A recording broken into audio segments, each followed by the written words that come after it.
Go ahead, Nick.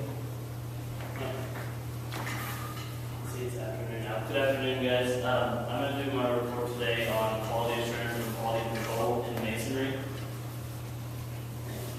Basically, quality assurance and quality control, together they give the owner and the public, and the architect, everyone, confidence that the project has been built up to code and that everything is legally okay, and everyone took the right measures and responsibilities in designing the building and did everything basically with the standards that are accepted and necessary in practice today.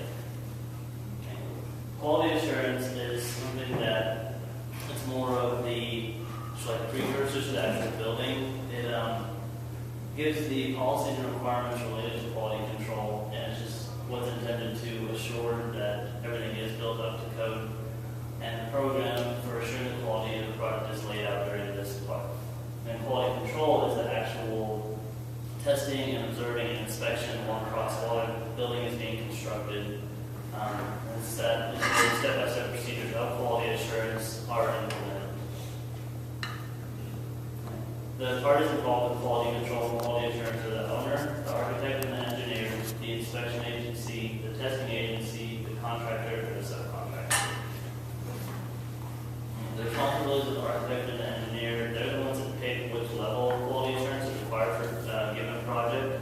And I'll go into more detail about what the different levels are and how you pick which level you need for a project later in the presentation. And the testing agency, they must have a laboratory accreditation document to say that they are able to perform these tests, and they have to have knowledge of the proper procedures for sampling and testing the masonry materials and assemblies. So they actually know how to test it, what the results are supposed to be like, and have experience in performing these tests.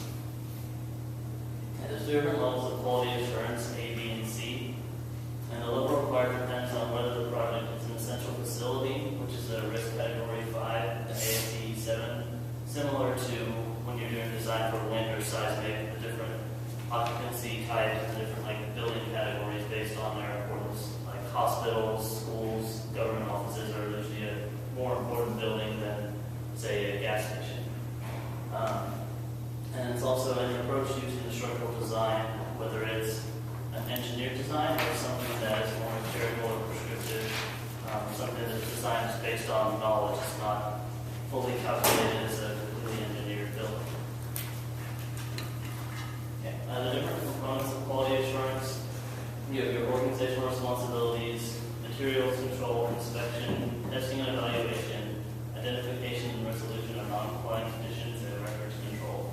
And I'll go into more details on these in the next slides.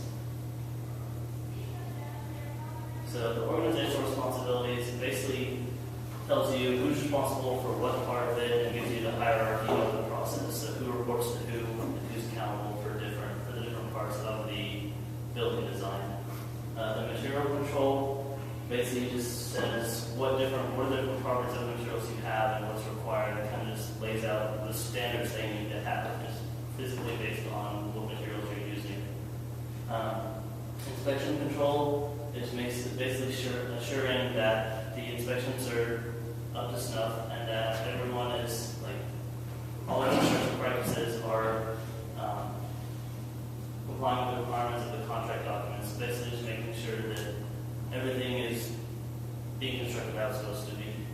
And testing and evaluation, just making sure that they are doing the proper tests and are being properly evaluated by the proper authorities, and just make sure that everything is how it's supposed to be.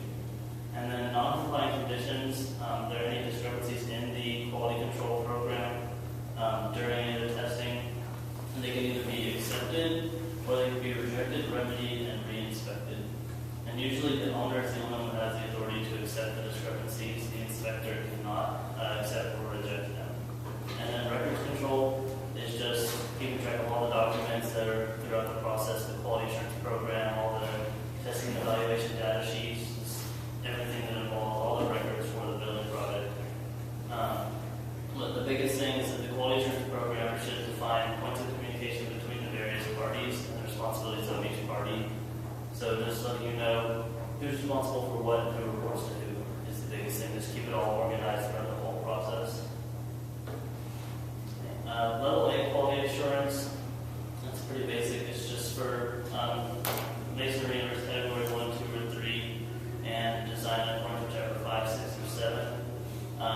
which those are just buildings that are actually engineered, they're not empirical or prescriptive.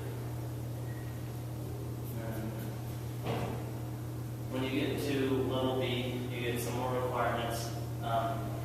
Basically just tells you like, the different parts of what's being evaluated, and then if it needs to be continuously inspected, or someone needs to be there the whole time while that thing is, while they're doing it, like the properties have been bed and mortar. Someone has to be there inspecting that the whole time, but some of them can be periodic, where you just check up like during the process, you don't have to be there the whole time. And then if you look at on the 2 right columns, it tells you where to look so you can see the different criteria. And this is more of level B. It's looking at what's required continuous, like the welding. Someone's been the whole time making sure that all the connections and all the weldings being done properly. And then here we have level C, quality assurance. You can see there's a lot more things that have to be inspected continuously, so it's a higher level of quality control. A lot of the actual inspection tasks are the same. It's just the inspection and how often it's being evaluated. For the documentation, you need to include your proof submittals, all of the masonry material reports, information on what mortar you're using, and the requirements that it meets the ASTM C270 requirements, and then different testing for thin bed mortar and mortar quality control. So see, there's a lot of documentation that you have the right mortar, because as we all know, that's a very important part of the construction.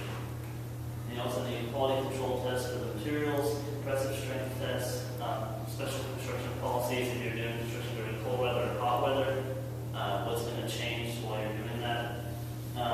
Different tests for compressive strength, slump, and the self-consolidated grout, and then any inspections and findings during the process. And then it gives you, in our masonry design guide, it gives you a checklist for the different quality control testing and quality assurance. And it's based on just a system where it basically tells you what you're looking at, what you need to do, and if it's recommended, not applicable, mandatory, not recommended, or optional. So here's an example of the checklist. And it's looking at like what submittals you have, and if you need submittals for all these different things, if they're mandatory or optional. There's not many, most of them are either mandatory or optional, some are either like recommended or just not recommended, not required. And then so this is just, it's just a long list of all the different items that you can have on here based on different parts of the process.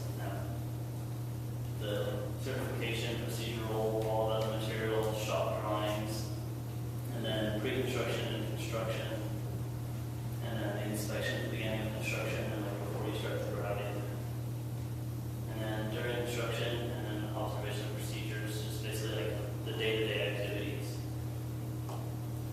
And then there's an example that's in our book also for these 3 different projects. The shopping center, which is reinforced concrete masonry, and AAC masonry. There's a retail store, which is hollow concrete masonry, and a hotel, which is hollow clay masonry. And these are in our masonry designer's guide.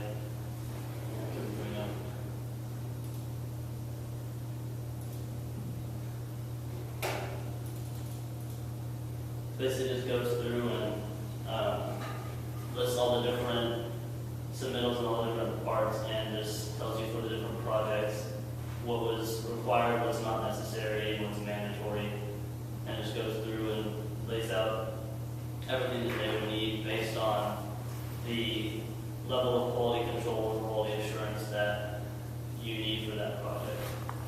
So this is all in our book, just an example.